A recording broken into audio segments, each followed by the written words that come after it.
लाडक्या बहिणींनो, तर नवीन KYC update आणि तुम्हाला जर पैसे नसन आले तर सांगतो तुम्हाला काय झालं. तर हे बघा, जानेवारीचे पैसे कधी येणार, तुमचे पैसे का बरं अडकले आणि KYCची नक्की भानगड काय आहे, तर हे सगळे गोष्टी तुम्हाला मी ह्याच व्हिडिओमध्ये सांगणार आहे. तर तुम्ही व्हिडिओ पाहू शकता काय आहे. तर बऱ्याच महिनेले जानेवारीचा महिनाच भेटणार नाही, हप्ता भेटला नाही. 24 फेब्रुवारीला 1500 रुपये जमा झाले. पण काय झालं माहिती आहे का, नेटवर्क डाऊन होतं म्हणून 2 ते 3% महिलेचे पैसे अडकले आहे. तर ते लवकरच त्यांच्या अकाउंटमध्ये जमा होईल, यामुळे काळजी करू नका.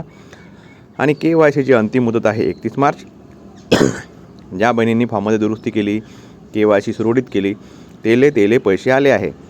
आणि लक्षात ठेवा, तुमच्या फॉर्ममध्ये काही त्रुटी असतील तर त्या दुरुस्त करण्यासाठी 31 मार्च शेवटची तारीख. पण काय झालं माहीत आहे का, ग्रामीण भागातल्या ज्या महिला आहे त्यांनी KYC नव्हती केली. फक्त म्हणून गव्हर्नमेंटला एवढंच म्हणणं आहे की भाऊ, तुम्ही इथे KYC त्या पुन्हा चालू करा, म्हणजे ज्यानं केलीच नव्हती त्याच्यासाठी. त्यामुळे त्याला फायदा झाला पाहिजे ना.